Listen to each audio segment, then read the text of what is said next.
It's 7 a.m. and I'm starting my day. Every morning, I remind myself even the smallest routines shape the direction of your life.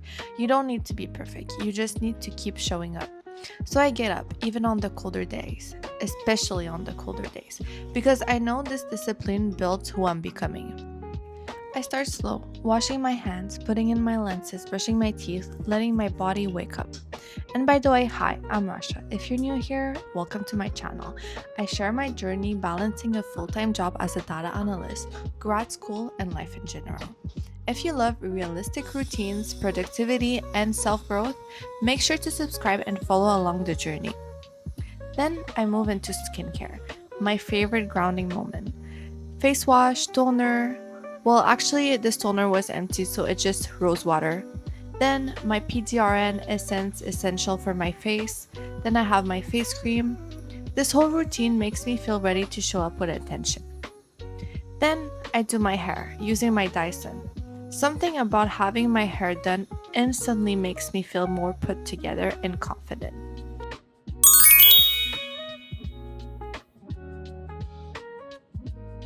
I choose my outfit, simple, warm, and functional for this Montreal winter.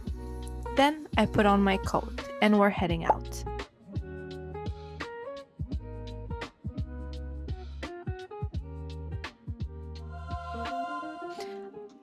At 8 a.m., Adnan drives me to the metro before starting his work from home shift. I'm grateful because I also get to finish up my makeup in the car during the drive.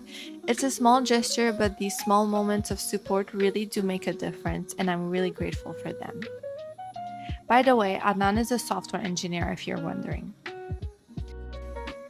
My commute is almost an hour, which gives me uninterrupted time to study for today's lecture. These pockets of time are where I stay consistent. Even when motivation isn't there, structure carries me. So I get to the office around 9 a.m. As a data analyst, my role is all about problem solving, understanding business needs, and transforming scattered information into something structured and meaningful. It's a lot, but it's very rewarding. If you're also juggling work, school, or personal goals, remember, you don't need massive leaps, just consistent steps, and it's enough.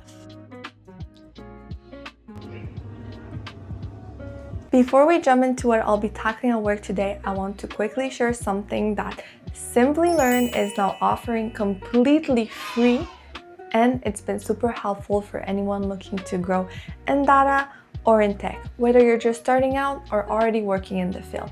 This video is sponsored by SkillUp by Simplilearn, a completely free learning platform that helps you build in-demand skills in areas like data analytics, AI, cybersecurity, and cloud computing, all at your own pace.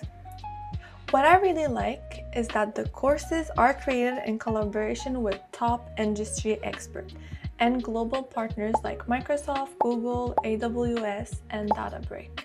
So the content is actually practical and up to date.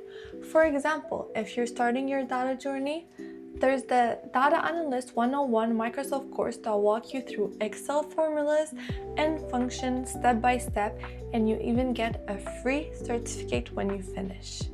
It's perfect for boosting your resume or even your LinkedIn profile. And that's just one of over 400 plus free courses across AI, business analytics, and more. You can literally start learning today. No subscription or any payment required.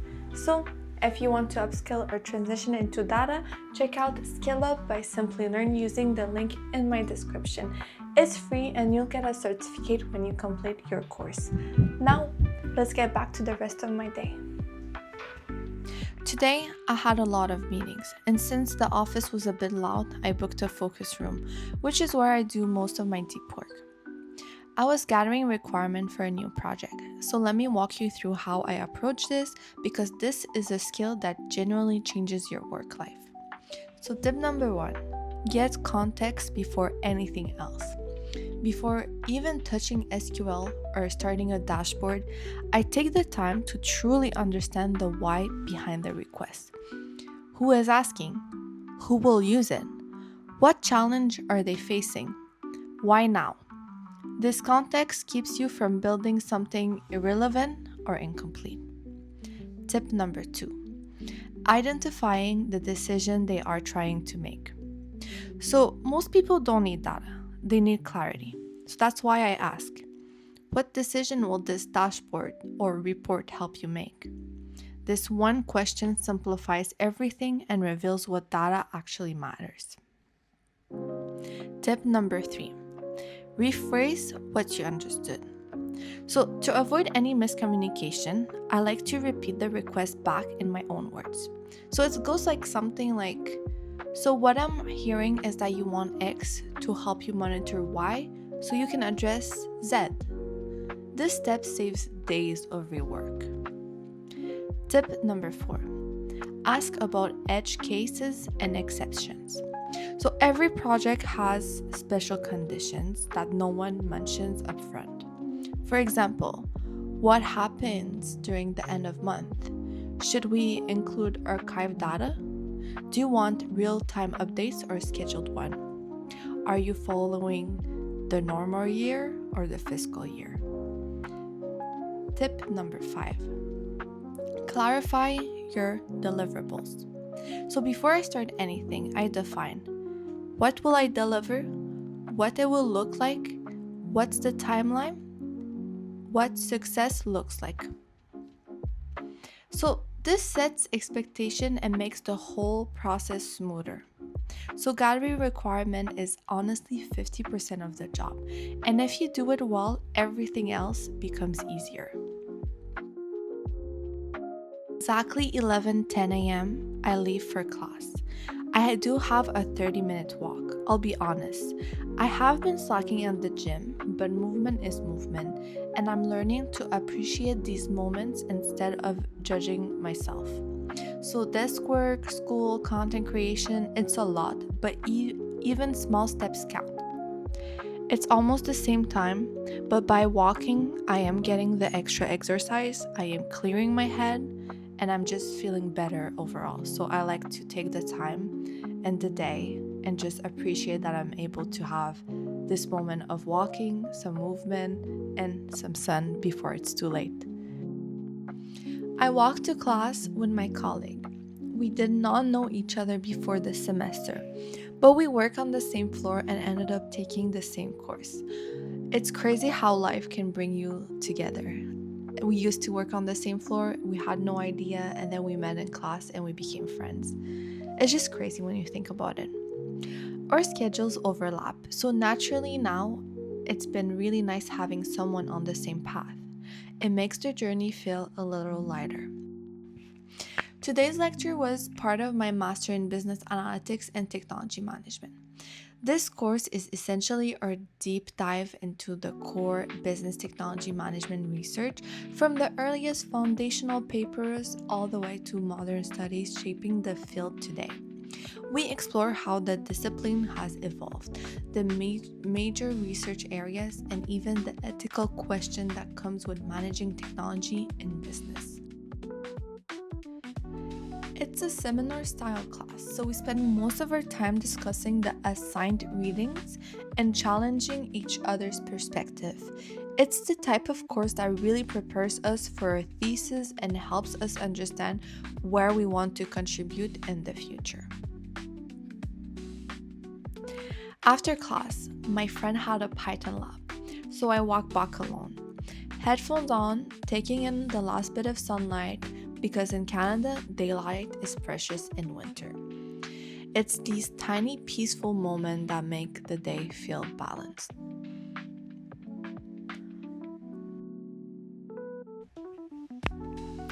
I get back to the office at around 3 p.m. and finally sit down for lunch. And honestly, days like this remind me that life isn't always perfectly structured. And that's okay. When you're balancing a full-time job, grad school, commuting, relationships, friendships, content creation, even kids, you learn that flexibility isn't a weakness, it's actually a skill. If you're also juggling a lot, here are a few things that have helped me stay grounded. Stop chasing the perfect routine. Some days you eat lunch at 12, some days at 3. It doesn't mean you're failing, it just means you're human. So instead of perfection, aim for consistency across the week, not the day. Protect your energy, not just your time. If you only focus on time management, you burn out. If you manage your energy, breaks, meals, hydration, small reset, you stay productive without draining yourself. So, also break your day into chapters: work chapters, student chapters, personal chapters. You don't have to do everything at once. Just be fully present in the chapter you're in. Use transition moments intentionally. Your walk to class, your metro ride, your commute, your lunch break, these are mini opportunities to reset, breathe, learn, or reflect. Small pockets add up. Lastly, give yourself grace, always. Some days flow, some days don't. The goal is not to do everything perfectly. It's to keep moving forward, even slowly. Sitting here, eating my late lunch, I remind myself that juggling multiple things is not a sign of being overwhelmed, it's a sign of growth. And growth isn't always aesthetic, but it's always worth it. At 4 p.m., we have our monthly department meeting. Updates, planning, and everything coming next. I can't film, but imagine 50 tabs open in everyone's brain at once. There's a lot going on in those meetings. Then, by 5 p.m., I wrap up.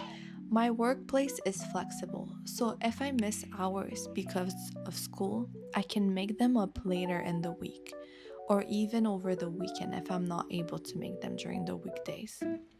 It makes managing everything so much easier, and I'm super grateful that I do have that flexibility. I am then meeting Isha after work. Isha is a software engineer who recently became a manager, and I'm so proud of her. I walked to Chewala and I tried kak tea for the first time. So that tea was very sweet but super comforting, and I needed that after a big day like this. Isha and me catch up on life, career, goals. Conversation like this always leaves me inspired. And that's my day. Thank you so much for being here. If you're building routines, balancing school and work, or working towards a better version of yourself, I hope this reminded you that growth is a journey, not a race. Keep moving, keep learning, keep showing up. So I'll see you in the next video, and may your dashboard stay clean, your queries run fast, and your coffee be strong, always.